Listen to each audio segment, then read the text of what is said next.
Bonjour, chaque année, les musulmans célèbrent le mois du Ramadan en pratiquant le jeûne, et ceci à une date qui n'est jamais la même.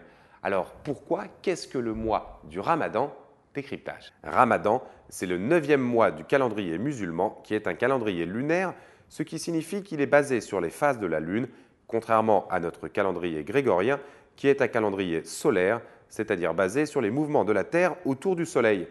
Un mois lunaire faisant à peu près 29 jours et le calendrier musulman ne procédant pas à des réajustements comme les calendriers hébraïques ou chinois, l'année musulmane est décorrélée des saisons et chaque année le ramadan a lieu 10 à 12 jours plus tôt.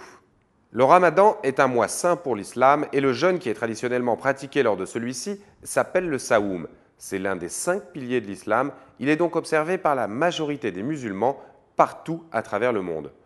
Le saoum consiste à s'abstenir de manger, de boire, de fumer et d'avoir des relations sexuelles depuis l'aube jusqu'au coucher du soleil.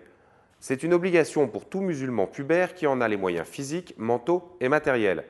Les malades, les femmes enceintes et qui allaitent, les personnes âgées et les voyageurs en sont donc dispensés. Le jeûne dure pendant tout le mois de Ramadan, soit 29 ou 30 jours selon les années. Durant le Ramadan, le musulman doit se lever avant l'aube pour le premier repas de la journée, le saour. Ensuite, il devra jeûner jusqu'au coucher du soleil et le repas de rupture du jeûne, l'iftar. La rupture du jeûne est souvent le moment pour se retrouver en famille, entre amis ou entre voisins. Le jeûne permet de faire le point sur ses faiblesses et de s'améliorer. Il s'agit également de renforcer sa dévotion envers Dieu et l'islam.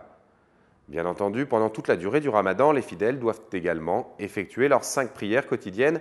Elles sont obligatoires toute l'année, mais sont encore plus importantes lors du ramadan. La lecture du Coran dans son intégralité est aussi fortement recommandée pendant cette période.